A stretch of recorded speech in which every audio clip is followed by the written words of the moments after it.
For your consideration on any podcast player, search Solid Verbal, find us, and hit follow or subscribe. It's just that easy. How many guys almost went in the portal but did not?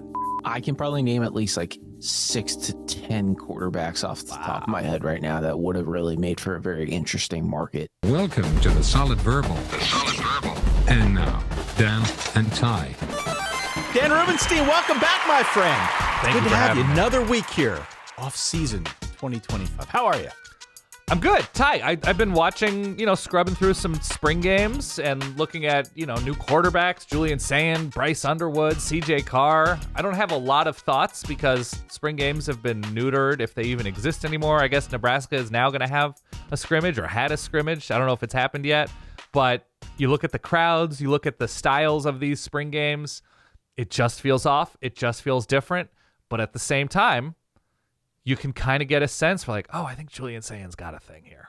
Yeah. I think he's pretty good at the very least. Like CJ Carr was throwing some good balls. And like Bryce Underwood should be a senior in high school. And even then you can squint and you'd be like, ooh, I could see where this could go really, really well for Michigan in 2.5 years or something. Because, heaping everything expectation wise on a senior in high school at this moment is a little much, but good to have it in my life. Good to be seeing Clemson stuff. Good to be seeing, good to have reference points begin once again. I believe Michigan ran some sort of flea flicker from their own goal line on a play that's been circulating social media showing off Bryce Underwood's arm strength, which, look, he put it on money. Yeah. I have not yet gone through that entire game, but I've started going through some of them that I'm able to find online. Yeah. And it's good to at least see some of these guys out there and start to understand what they're all about. Julian Sand, you mentioned him, it's kind of like that 3-quarter delivery, right? Yeah. You're just trying to get to know some of these players in advance of what I think will be our preview season come July. Obviously, the new season come end of August, early September. Welcome back into the show. Alas, This is the off season. Hope it is treating everybody well. Hope you had a good weekend. On today's episode, Pete Nakos from On3. You know him from his transfer portal reporting, from some of the reporting he's done on the business side of college sports. I've wanted to have Pete on the show for a while now. I wanted to get him on. I probably picked the worst time to have Pete on because the portal is open now, and I'm sure he's going to be a little bit distracted. Sure. But nonetheless, he was gracious enough to give us some of his time, so we're thrilled to finally get him on this program and talk through the Nico thing, what that was like from his perspective, what he is seeing just trend-wise with respect to the transfer portal and how recruits are using it, how they're entering the portal, how in some cases they're pulling their name out of the portal.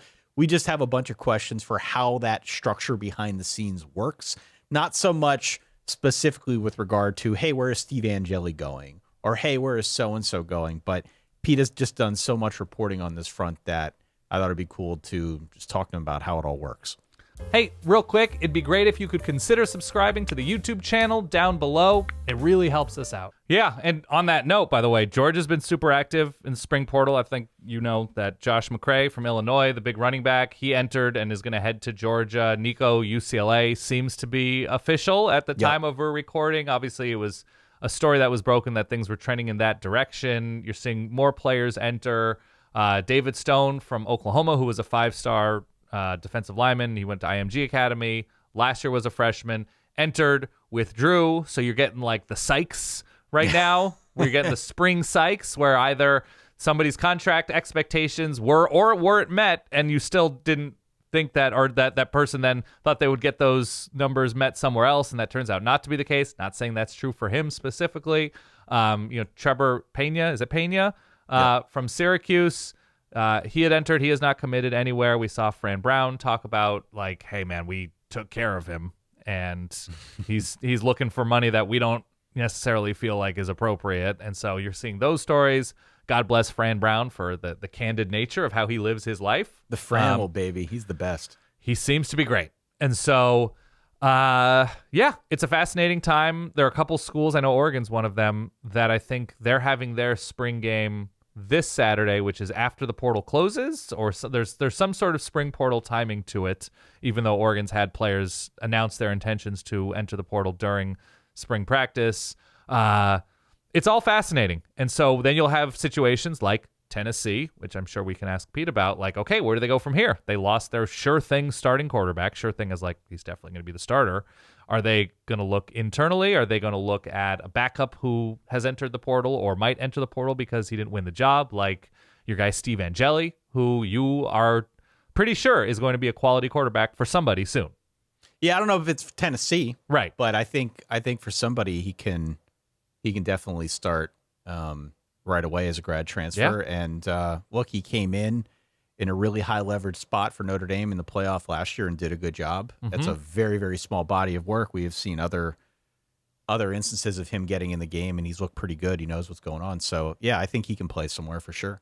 We also saw, so there are upcoming meetings in Asheville, I believe, of the playoff. Oh, my God. Representatives, committee members, rules people, whoever. I am closing my eyes as you were describing this, discussing I know future possibilities of like automatic bids and sort of play-in stuff at the end of the season, and getting, if there are going to be 4 teams, then don't punish somebody. You know, the instance was given, they were like, okay, what if, you know, Ohio State goes 9-3? This was, I believe it was Heather Dinich, I saw this reporting this. If Ohio State goes 9-3, we shouldn't punish them if those 3 losses were in the non-conference part of the season, if they ran the table within the conference portion, and we reward that. And, you know, that promotes scheduling up in September, you know, having interesting non-conference matchups. But yeah, there's a lot of discussion points, one of which was like rewarding TV ratings was like a possibility of being pitched when determining at-large bids, or it's just, they're going to fumble this so badly. I can't wait. They are making this so complicated. Yeah. And people who have listened to this show for a while now know that this is something we've been talking about, especially, I mean, it's thematic here as we're about to talk about all things transfer portal. It has never been more complicated to get into this sport if you're not already in. Right. If you're just trying to familiarize yourself with how it all works, football's football on some level, but how guys are getting to teams, how they're moving around, it's free agency, but not really free agency. We don't call it that here. Then when it comes to the playoff, right, with the seeding and the rankings, and well, they're actually not the same thing, and who gets the bye is determined by the highest rated conference winners, the top 4. It gets complex in a hurry. Now, if we're going to start adding in some sort of Tony Hawk multiplier with respect to TV ratings that will determine conferences and how many automatic bids they get or deserve to, I don't know, man. Anytime they start throwing TV ratings into this thing and not actual on-field accomplishments, that to me is a little bit where I draw the line. TV ratings have their place for advertisers, for how games are promoted, in some sense, I would say, for how the game is framed as we talk about it before it actually kicks off. But if we start using that as any kind of determining factor for who is actually going to play for the thing, maybe I'm crazy. I'm not a businessman. We just talking to this microphone a couple days a week. But God, that feels like a really, really weird place to be.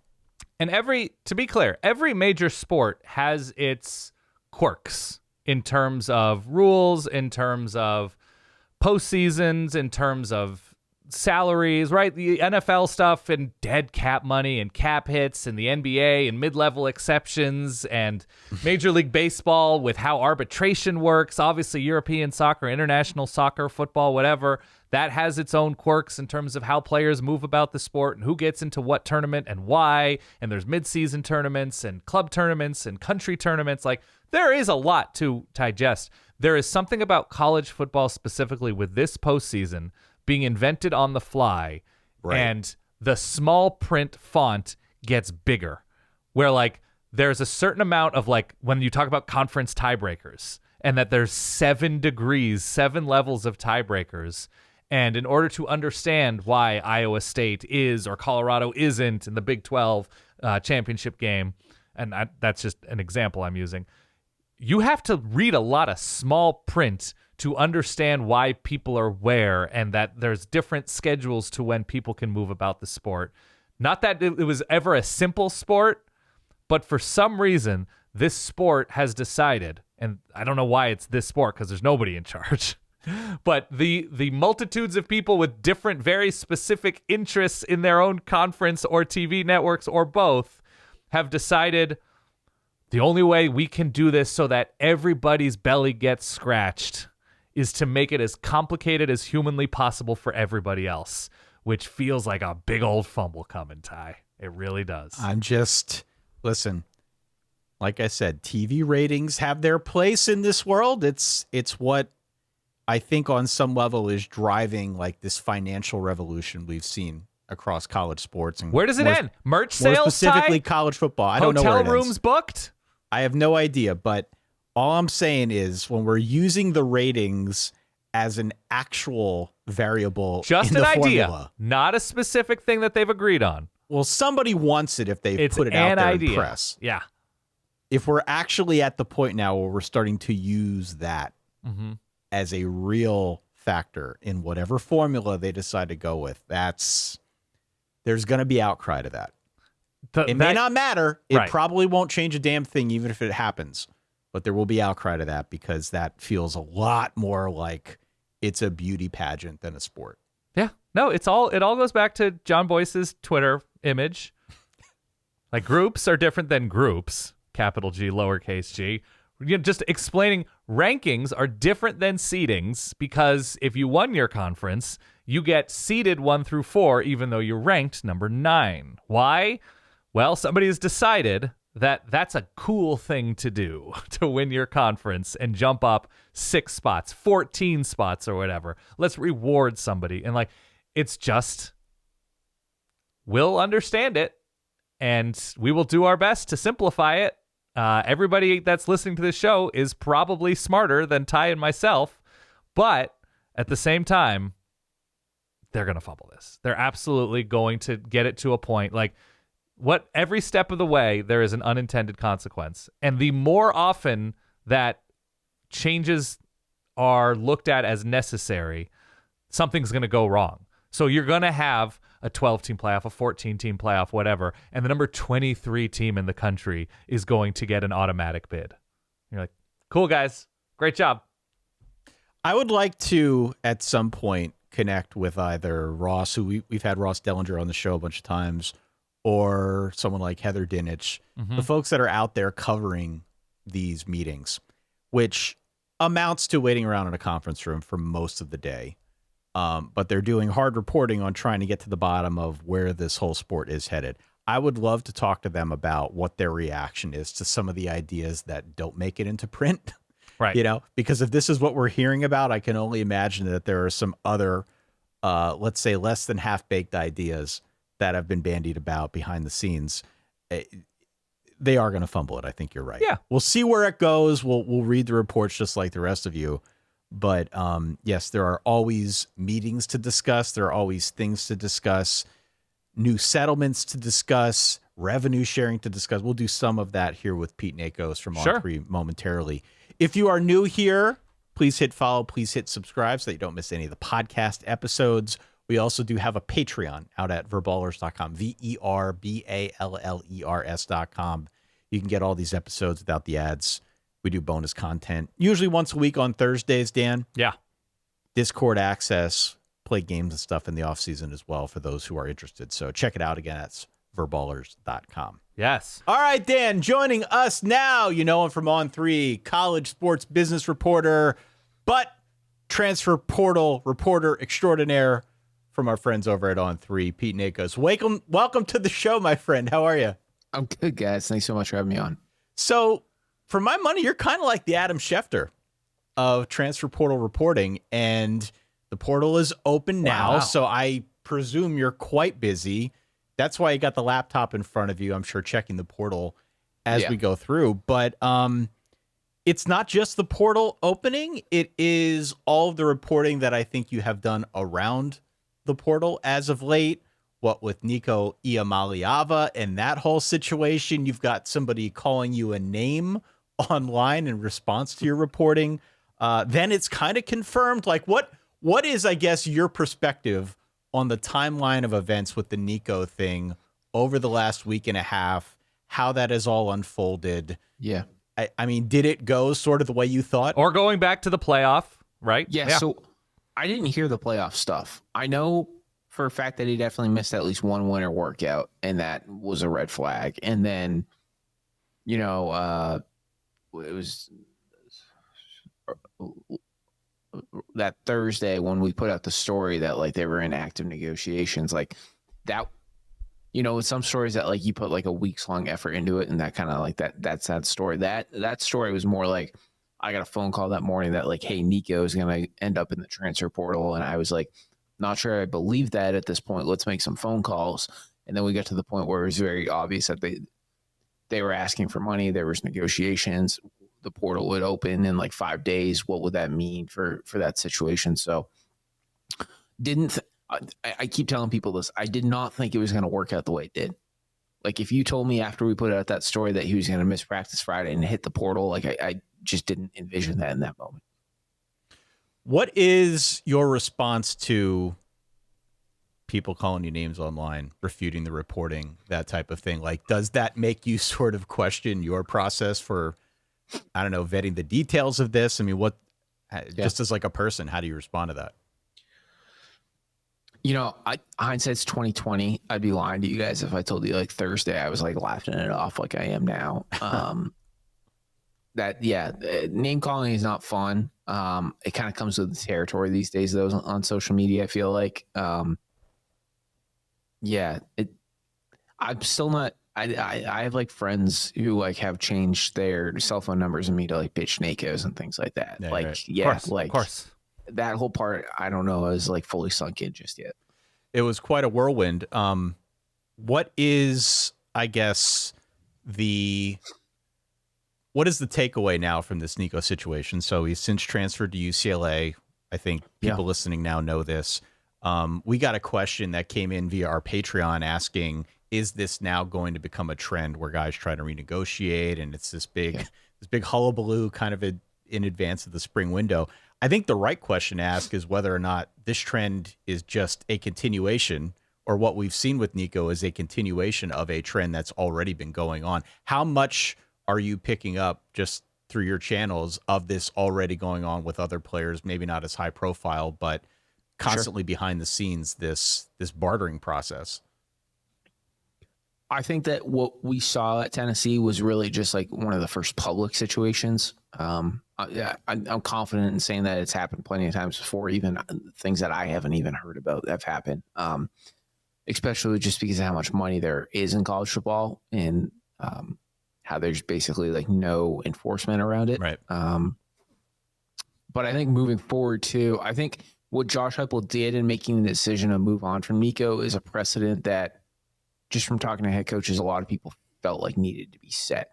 And if there's ever going to be a moment where college football coaches get more control moving forward, a lot of people I've talked to feel like that was a moment where like that was a win for coaches, right?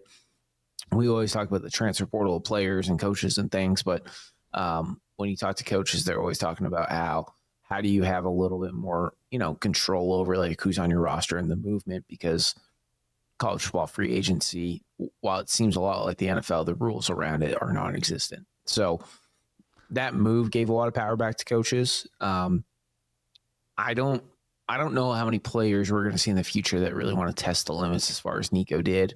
And I think Nico is probably one of the few quarterbacks right now in college football who could pull it off and still, make the more than $1 million that he's going to make now at UCLA and still start at a Big Ten program. Like there's probably, I don't know, maybe like 15 to 20 quarterbacks in the country that can do that right now. And even with Nico, I know it worked out at UCLA and he signed and everything, but for a minute there was a legit question of like, where is he going to go?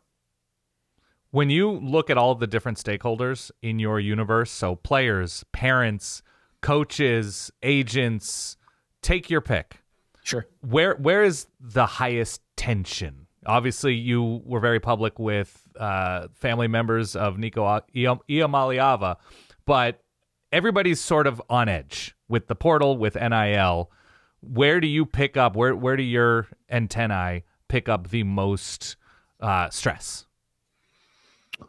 Coaches. I mean, the agents and lawyers love it. That's how they're making money. Of course. I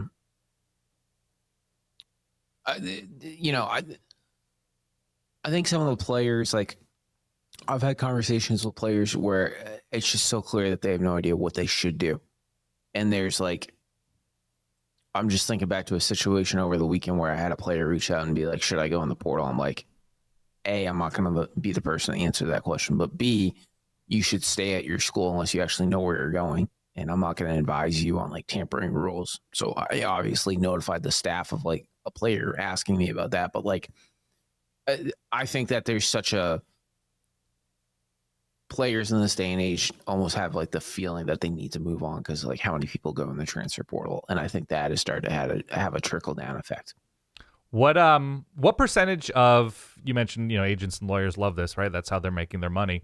What percentage of them do you get the sense know what they're doing, are professional business people and are buttoned up, not in the like shady or not shady, but like, oh, there is somebody who handles contracts really well. Oh, there is somebody who like has really good experience and perspective on this whole thing. If you had a room of 10 of those representatives, how many would you feel confident like have a really good handle on this business? I think it depends on the agents you put in the room. Yeah. Like if we're talking about like agents from like a CAA and Athletes First and stuff like that, they have a fairly good handle because of their experience in the NFL. But there's plenty of agents who have popped up and are just doing college and do it at a high level and meet a lot of the like standards that programs are looking for. But there are a lot of people out there who are just kind of, have the eye on the bag because they know at the end of the day, the kid's going to get money, which means they're going to get money. So I don't know if I can give you like an exact percentage. Sure. I will say too, I think just because of how wild things are, anyone who tells you like they have a full comprehension of what's going on is lying. And like people are all the time are like, oh, I'm sure you're an expert. I'm like, no, not really. Like, I'm just trying to like track down the latest info. But like, I mean, I try to comprehend it well. And sometimes what Ross Dellinger writes at Yahoo, I have to like go reread twice because I'm like, oh, I didn't have a conversation about that the other day. What do they get wrong? What are the inexperienced representatives not have a handle on that the more experienced, more well-versed people do? I think the one thing I've learned is that the NFL agents helping out in college have a better long-term view of, hey, this wide receiver might have a chance to go make like twice the amount of money they're making right now, even if they're like a third round pick in the NFL. Like there's more money in the NFL and as of right now, there always will be. That could change if TV contracts get redone and there's more rev sharing.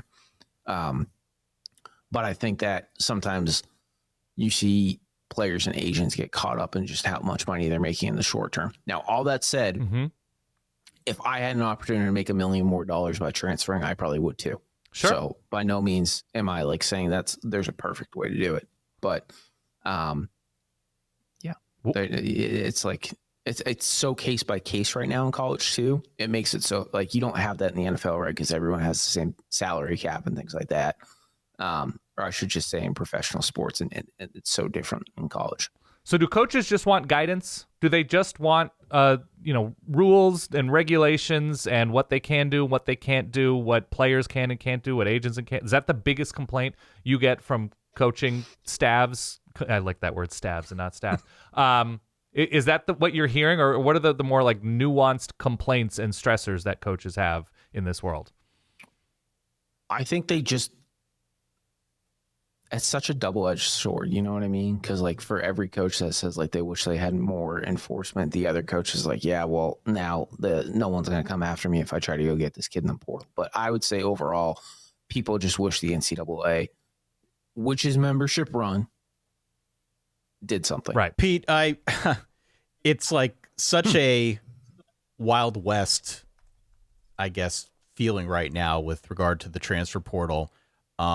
And something that Dan and I have talked about often is the effect that we think it's having on coaches, right? You've got almost this interesting dynamic where you've got guys like Dan Lanning, Marcus Freeman, others who seem like they are full throttle on board with where the sport is headed. We had a conversation talking about Chris Klieman a week ago and Chris Klieman and Kansas State have actually done pretty well with all things portal, but there's at least a question of, is this starting to kind of wear him down? We've, talked about this with other coaches that have been around a while. Is that the sense that you get as well, that this constant variability with respect to the portal and just the game as a whole is driving some coaches out of the sport, and it is giving birth to like this new breed of coach that, it is more comfortable operating in, I guess, with different requirements now? Yeah. The transfer portal has definitely created like two segments of coaches. I'd say there's the coaches who like have completely hugged it and completely have owned it. And it's the reason why a lot of teams are winning right now. Do we see Ohio State win the national title last year if they don't do what they did in the portal? I don't know. I'm guessing not. But then you also have the other segment that, they're going to the NFL or they're getting out of coaching or things like that. And that keeps shrinking more and more because the coaches who don't like the portal are finding ways to get out. But, you mentioned the Wild Wild West too. I have a lot of interesting conversations about that term. There's a lot of people, and I think I agree with this, who say it is what it is, and you kind of have to like embrace it at this point. Like that's like what a Dan Lanning has done. Like he's figured out how to win in this new era, even though it is lawless sometimes. They have figured out how to do it. And the programs that keep just kind of like shouting from the mountaintop that like it's the Wild Wild West and screwed up are getting left behind. Just out of curiosity, how many guys almost went in the portal but did not? Big name guys that maybe you've had conversations about, it didn't come to fruition, but to your point from earlier, they're interested in maybe dipping a toe in the water. I can probably name at least like 6 to 10 quarterbacks off the top of my head right now that would have really made for a very interesting market this spring that definitely are either getting a raise or have gotten a raise just because they've decided you to wouldn't stay. have slept for like 2 weeks if that were the case, Pete. But that's okay. It's okay. It makes I'll take all the craziness, man. It's what makes it fun. And I know people complain about the spring portal window and everything, and I know it gives coaches headaches, but it's also, it is what college football is now. So I have no problem. The crazier, the better. I was going to ask us. about you. I mean, so what is your setup for tracking all this? I know you got the laptop in front of you. I'm sure you are monitoring second by second to see if there are any new names that pop up on your radar. But when you're out of the office, when you're at home, do you have like a command center in the basement with 8 screens? Like how? I just feel like you're always tweeting about these things and you're very, very in the know. You've got your finger on the pulse for all things transfer portal. How do you keep track of all of this? Because it's dizzying for the rest of us. So I moved here to Nashville in August. And I'll just say, I think it's like been a lot better, like work wise. Like I'm right next to our social team all day and my editor, and it makes life a lot easier and just trying to like follow it all minute by minute. I got a nice big monitor and I got my phone and try to make it work. And yeah, if I'm not on the phone, I'm like refreshing the portal or vice versa. And I like it. I know a lot of people, think the portal can be annoying and things, but it's fun to try to track stuff, like new stuff down every day. Right. Yeah. I mean, I think just in our position, we've got a lot of longtime listeners. People have been listening to the show forever. And it's definitely been a change for the people that we know and love that listen to our show and write in frequently. I think everyone's just trying to get their head around what all this new business means in college football, because it is so different from what we've seen I mean, really for the entirety of the sport. And the flip side of it too is like, I love the pageantry of college football, right? Like some of the best parts about college football are just like going to a game and like it's like a completely different experience than anything else in sport. And I know the transfer portal drives a lot of fans crazy, and I've heard from a lot of those fans. And I talked to Paul Feinbaum for an interview in February, and he's like, Pete, like I keep hearing from people over 60 who just despise where the sport's headed right now. And I get all that. I do think, though, the portal makes the sport more relevant 365. It's definitely more of an NFL news cycle, where there is something to talk about every month. I think the big concern that at least we have heard, since we're a national show and people of all stripes listen to us, this idea of programs becoming farm systems, there is a real aversion to that. That does not set well with people who are, say, Pitt fans. And there's a lot of that too. Yeah. And like I went to Ohio University, like that. Like I went to a G5 school, and Bobcats just won the first MAC title since 1968 last year. Go. Big stuff. But what the portal has done to those programs is eye opening, and it's as much as I say I like the transfer portal, I'm also very interested to see like what an Ohio University looks like in the next decade, especially with like revenue sharing and things of that sort. Like, do they have to go FCS just because of, trying to like keep some continuity? Because being a feeder system, I don't know if it's has the longevity to sustain itself.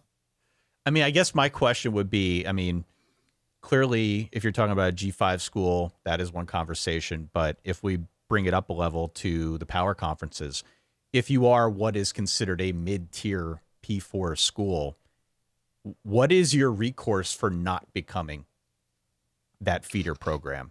How do you retain what it is you've built and not just shuttle it off to a bigger place? Is it purely money? Well, I think, is it coaching? Is it structure of the program? Like what is the recipe for avoiding that fate? I know I just talked up how I'm a Bobcat, but what Jason Candle has done at Toledo, everyone should be taking notes about. Like, he's produced NFL draft picks in the last 5 years at Toledo, and you got to get the certain kind of player. But I think the pitch is like, hey, come here and really be developed. And maybe you're not a 5-star, but we're going to make you a first-round draft pick you sell them on the 4-year plan, not just like getting the bag and playing big-time football away. It's like, hey, come here, get an education. We'll make sure you get some NIL opportunities in Glass City, and we're going to try to get you ready for the NFL by your time here is done. I think that has to be the pitch. But I talked to enough mid-major coaches now to just know that trying to get a kid there and trying to like get them X amount of dollars just probably isn't going to work out. So the big name in that instance is Quinyon Mitchell, who seems like he had and has talked about, I believe, correct me if I'm wrong, having big opportunities, given his time at Toledo, given the success he had at corner, obviously drafted in the first round and opted to stay at Toledo. Question there is, how does he find out about that? How does he find out about interest? What is the most common way for somebody who is successful at a big program, at a medium-sized program, at a small program, to find out about interest? Is it laundered through high school coaches, laundered through parents? Is it directly told to them after a game on the field? What is the easiest way for a player to know what his options are before officially entering the portal? All of the above, but by far it's having an agent who is fielding calls when you're balling out on the field. I'd say that's like by far number one, what's going on. And then it's agents fielding calls, and then the agent also like calling every school in the country. Who is calling the agent more likely than not? So it's interesting. You don't have a lot of position coaches calling agents. Okay. You got an NIL collective. You have your like director of player personnel, and then in some instances it's like the head coach because he doesn't want his position coaches worrying about it. Okay. So that's typically where it's at. How long does it take for somebody who is newly successful? Let's say, take your pick, a Boston College quarterback, an Oregon quarterback, a Texas Tech quarterback, sure, that they are a freshman star and there is going to be interest in them. And how long will it take them? Is it a game? Is it 5 games into a freshman year or a redshirt freshman year before they understand that there's interest in them? if there's like a true freshman who puts together like 4 really good games, I'd say then they're probably getting phone calls, because then that school who's calling is probably saying like, hey, you should redshirt, because then they'll have more eligibility. How often will they know in that instance? This is completely hypothetical, but how often is a specific number mentioned in that conversation? Like, you are a star. You've played 3 or 4 incredible games. Let's say you're a star running back at a G5 place. Let's say you are a star running back at Boise State as a true freshman. How long until you find out what like solid numbers might look like?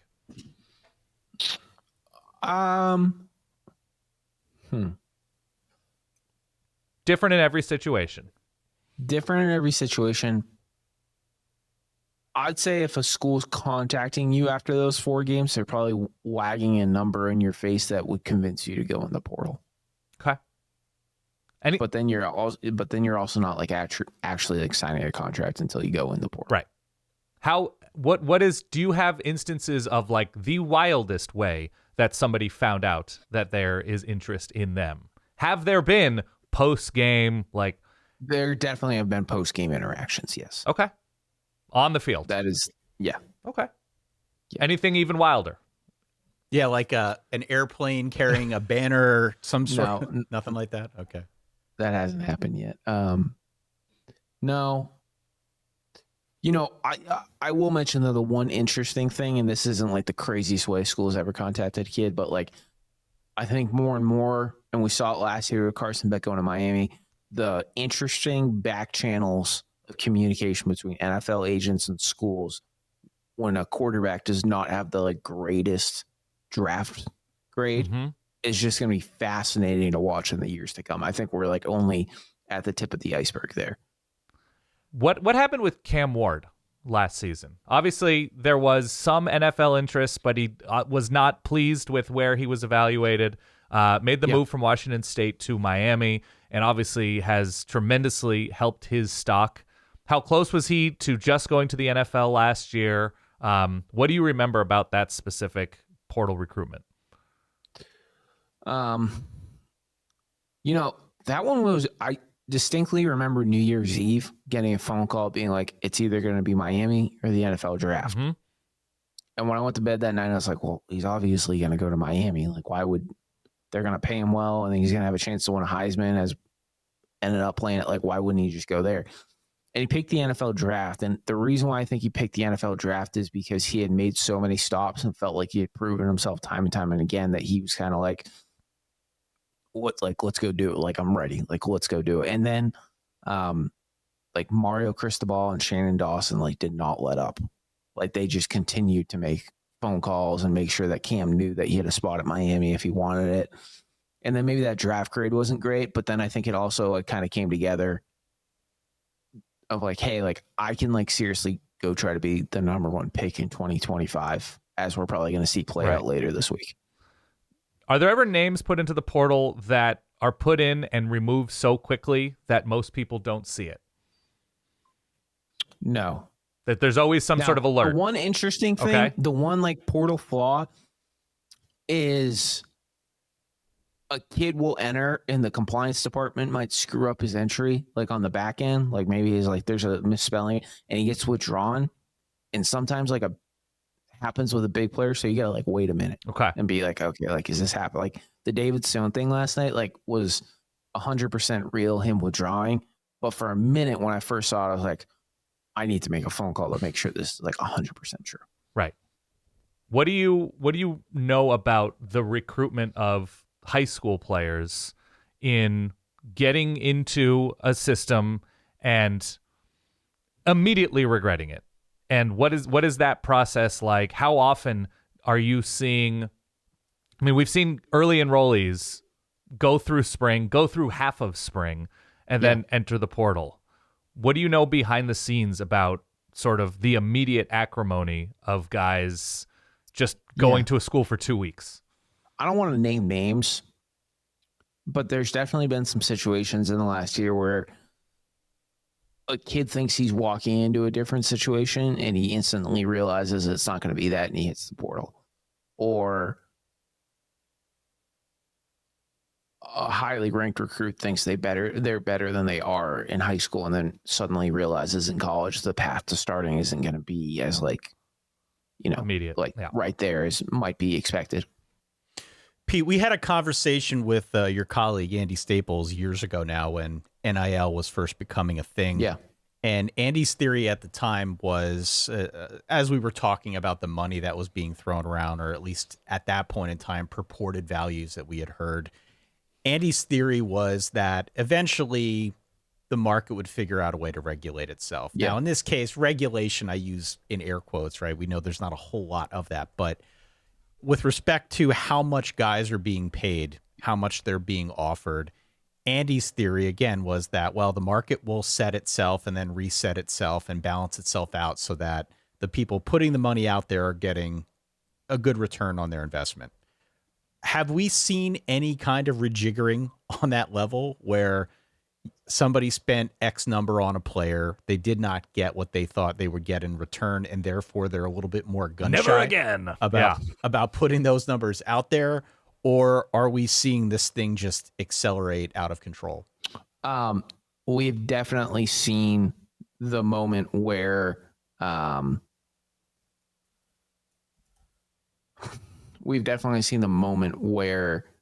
players have been let go because they were paid too much coming out of high school. Yeah. And that's going to continue to happen more. And I think we're seeing a lot right now. With guys entering the portal in this window where maybe they just didn't get a starting job they thought they were going to get, or a school is basically like, we're not going to pay you this much in 2025. You're going to have to find somewhere else to play. Who is determining this value? I mean, I guess the easy answer would be, well, the market determines value, but you guys over at On3, you do kind of like an On3 NIL value calculation. I'm curious about the voodoo behind that, how you try to figure out that number. Who is setting this market? Where are these numbers coming from? So the wildest thing right now about college football and how much players are valued is like, it's basically how much a school wants to pay. And now there's like an NIL collective association, and together those guys have kind of like figured out how much they feel like they should be paying for like a starting SEC quarterback or Big Ten quarterback. And that kind of rings true across the sport. But, I know this is a college football podcast, but like college basketball right now is wild. Yeah. The numbers being thrown around right now in college basketball are insane.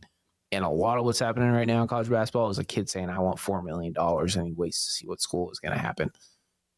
We haven't hit that in football just because of, you got to put together like an 85-man roster and things like that. So the amount of money one player can get is a little different. But I think, like, for example, like, you're going to be like, it's not going to be easy to go find a starting quarterback right now in the Power Four making less than $1 million.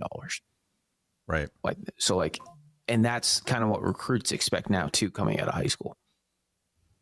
Do you find that teams now, especially since we've got this GM position that seems to be popping up all over the place, are you starting to see more of an NFL model take hold? One of the things that was sent into us, this is why I bring this up, for example, 7 to 10% of a team's spend goes to a good left tackle. Yeah. Right. That sort of thing. Are you starting to hear coaches and personnel talk about it in that sense, almost as if they were managing a salary cap, or is it not that mature at this stage? Yeah, 100%. I think that left tackle, edge, quarterback are by far your three most like highly valued positions at this point. Like in your power positions in the NFL, essentially. Yep. Right. And it's ringing true. Now, what Jeremiah Smith has done to the wide receiver market in college football is insane. Like, just where we were 2 years ago. Where was it and where is it now? If wide receiver made $750 to $1 million 2 years ago, my jaw hit the floor. I could probably name at least like 10 wide receivers right now in that range. Wow. If not making more. And was Fran Brown right in his appraisal of $2 million? I have not been able to confirm that he asked for $2 million, and I don't expect wherever he lands to get $2 million. But I think Fran has point about. Oh, I meant about Jeremiah Smith. That's the I thought you were ceiling. talking about Trevor Payne. No. Answer he was talking. No. No. Fran is 100% right. I think it's a little bit more than that too. Wow. Is there anybody that gets? There used to be a conversation about like the Nick Saban discount, right? That Sure. you go to Alabama, you take less than what you could have gotten, but because the development, the winning, the stage, the coaching, whatever, that you were going to be so high profile that you were going to make up that money tenfold, whatever. Are there any coaches programs right now that you see that players either in the portal, either coming out of high school, are willing to take a little less for? Yeah, there's definitely some type of a Georgia discount right now. Okay. I think it's just because of the track record that Kirby has of sending guys to the NFL. I think that's going to change, though, too, with revenue sharing. I think Georgia will end up having to start paying like everyone else. But the last couple of recruiting cycles, there's definitely been a Georgia discount. How do recruits feel about Bill Belichick? Do they see him as like a gravy train to get him into the NFL? Or is there skepticism of, a 72-year-old former NFL guy coaching for the first time in college?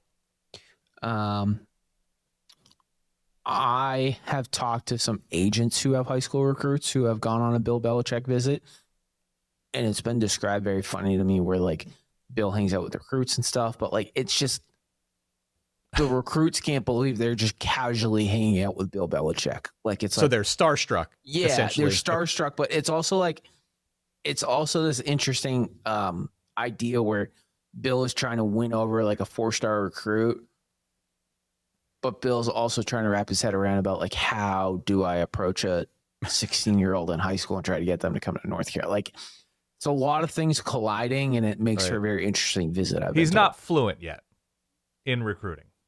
I don't know if he's not fluent. I just think that, I don't know, is Bill Belichick ever going to be fluent in recruiting? I don't know. Or conversational. Yeah. Now, he's obviously visited more high schools than Deion Sanders has to this point. Fair.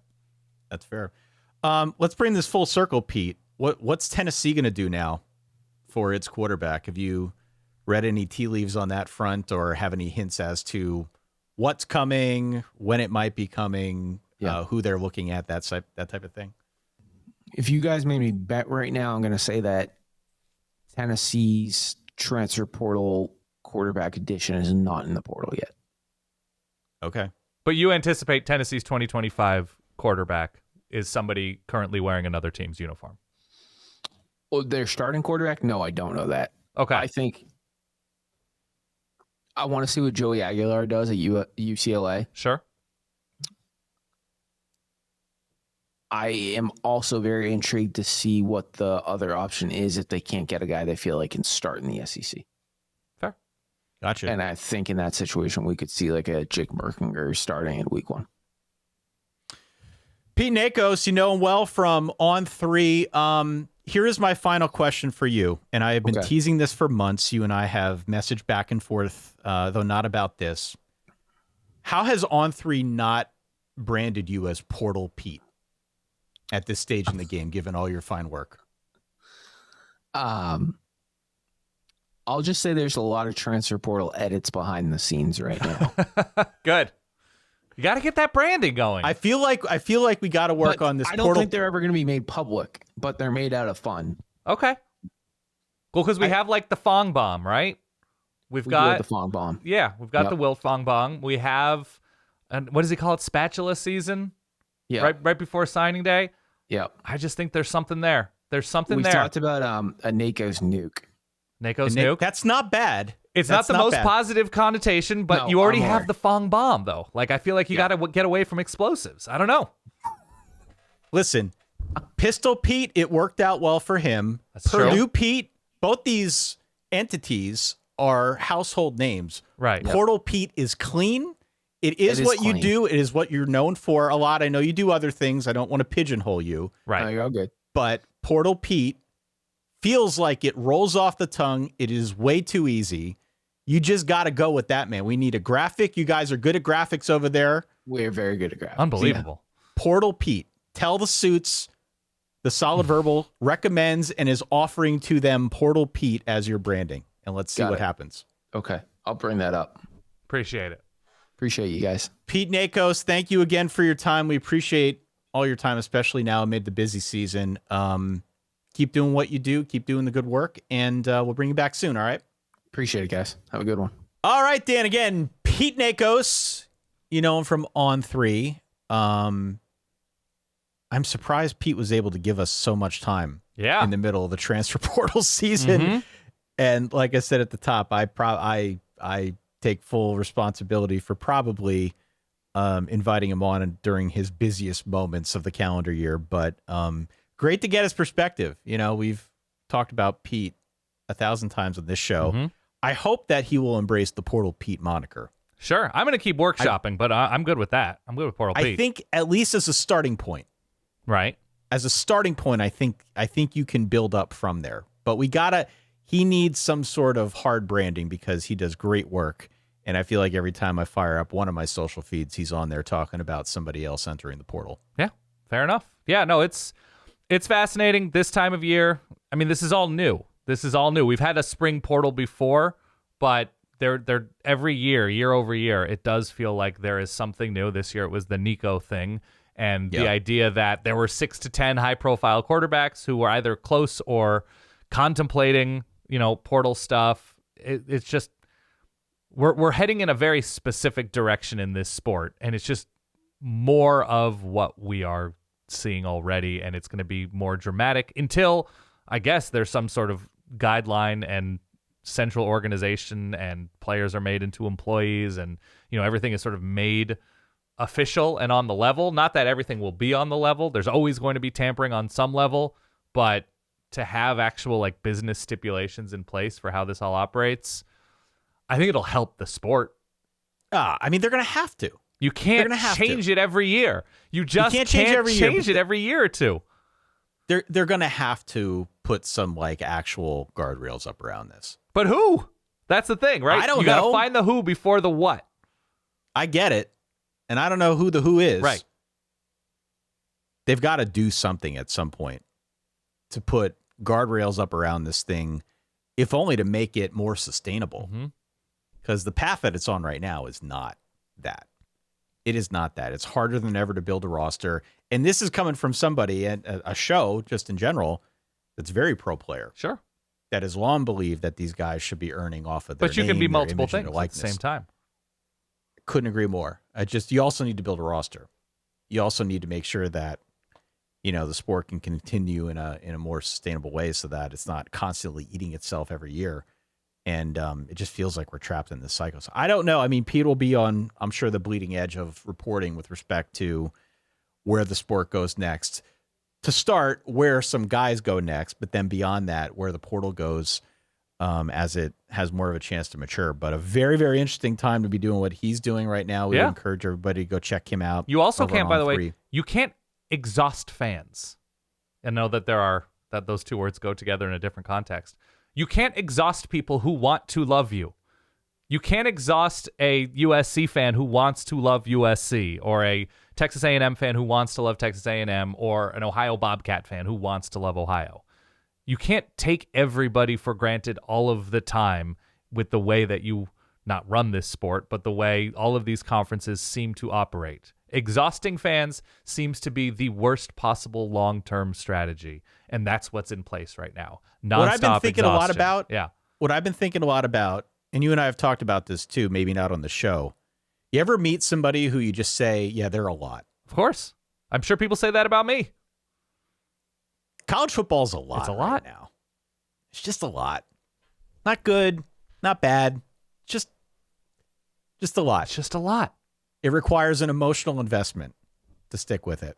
And we love it. We still love it.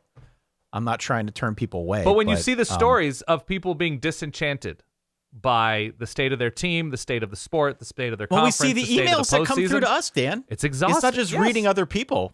People are exhausted. People are exhausted by where a lot of the sport has gone. Now, I have still found immense joy in trying to cover the transfer portal and stay on top of it. I tend to agree with Pete. Maybe it's because you and I are both in the business here. I do think it has made things more interesting on a level that we did not anticipate years ago. Right. This is all new. Maybe that's why there's a novelty to it. Perhaps that's why I'm I'm finding it interesting. Also, full disclosure, my teams are Notre Dame and Penn State, who haven't exactly been ravaged via the portal. If I were, I'll use the Pitt example again, maybe I would feel differently. Yeah. But I tend to find it all interesting, whereas I clearly understand some of the emails we've gotten from folks who are like, this is way too, I can't. It's diminished my love for the game. So I get all sides of it. I am very, very curious, though, to see where this thing is at in 5 years. Same. Absolutely. Why don't we leave it there? Again, big thanks to our guest of honor today, Pete Nakos. Go check him out at On3. Throw him a follow. He does excellent work. Hopefully he is sleeping well, or at least to the best of his ability right now with the portal being open. We will be back a little later on this week. We'll continue the college football conversation here on the Solid Verbal. Hit follow, hit subscribe so that you don't miss our episodes. For that guy over there, Dan Rubenstein, for myself, Ty Hildenbrandt, thank you again for downloading, for listening, for supporting. We'll talk to you soon. Stay solid. Peace.